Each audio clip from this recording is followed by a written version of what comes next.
how to correct your breathing. And I get this question a lot. Clients come to me and say, hey, I don't know really if I breathe properly. I feel like something is wrong. I can feel it during night. I can feel it during exercises, when I'm stressed. Can you help me? And I'm always saying yes. But let's start with awareness. So I want you to close your eyes and start breathing. Inhaling and exhaling. You decide what is the pace. You can put one hand on your belly, one hand on your chest, and start inhaling and noticing if you are breathing into the belly or into your chest, or maybe both. How the breath flowing. If you are breathing into the nose, into the mouth, and how you are exhaling. Noticing if your breath is fast, slow, shallow, or deep. What else about your breath you are able to notice? And you can open your eyes now. And this is the beauty of awareness. When you start noticing what's happening in your body and observing your breath, you are able to recognize what state you are in. Very often, think about it now. When you are stressed, how are you breathing? If you don't know yet, start noticing. Usually you are breathing shallow, you are breathing fast. Your heart rate is faster, and you're like, I do that. Sometimes you can hold your breath. This is another response.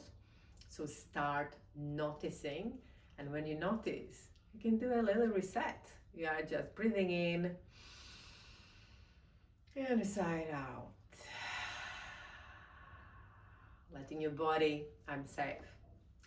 Today I will tell you, explain how you should breathe properly. But before that, I want you to remember about very important thing. So usually we use our primary breathing muscles to breathe. Important muscle that probably you've heard about is diaphragm. You can imagine that it's a parachute shaped, it's just under your ribs. You can imagine that you have the balloon under your ribs. And every time you are inhaling, balloon is going down. Every time you are exhaling, the balloon is going back. And every time when balloon is going down, your organs are going down and on sides, and naturally your belly is inflating and then is coming back. And this is one of the important elements to remember about breathing into diaphragm. It's not really breathing into the belly. It's automatically belly inflating. Your ribs are expanding on sides, your back as well, and you are breathing this way. So this is something to remember. But additional thing that I want you to mention, when you need more oxygen, for example, when you are exercising, you start using not only your primary muscles, but you start using your secondary muscles. So for example, your neck, your shoulders, your chest, your abdomen. And in normal life, you should go back, stop exercising, and you start using your primary muscles. But then also your body may recognize, because when you are in state of activation, fight and flight, imagine that you are followed by a bear. What's happening? You start having faster heartbeat, you start breathing faster, and your body is mobilizing to act. So all these secondary muscles start working. And it's amazing because you have this activation that is needed to fight or flight. But these days, not necessarily that you are followed by a bear, but it's possible that your body is recognizing that the email that you just received not enough likes on your LinkedIn post, or conversation with your boss, or public speaking opportunity, whatever it is, it start pumping the blood and you start using all the muscles feeling tense. And here I want you to remember something very important. So not only that through breathing you are able to impact how you feel, impact all the functions of your body if you change the way you feel. The most important thing is that when your body recognizes that you are in fight and flight, you start breathing in a different way. So it's a cycle that if you are not aware, if you don't break it, you are able to be without any awareness in this. So remember that you can influence how you feel by breathing, but also particular states can impact the way you breathe. This is very important to remember, okay? So now, how we breathe. So we are breathing, let's say everyday life, we are breathing in and out through the nose. This is one of the most important thing for you to remember. Always through the nose. Obviously, when you have higher need for oxygen, when you are speaking, it's possible that you're starting breathing through the mouth as well. When you exercise, when you just need more oxygen, you start using your mouth. But idea is try to always remember, breathe in and out through the nose. And why is that? One of the important things, just imagine that your nose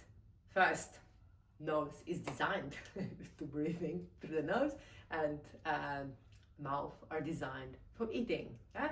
Remember about that. So when you're breathing through the nose, it's like an air conditioner. Yeah, it's filtrating the air, it humidifies, it's warm the air.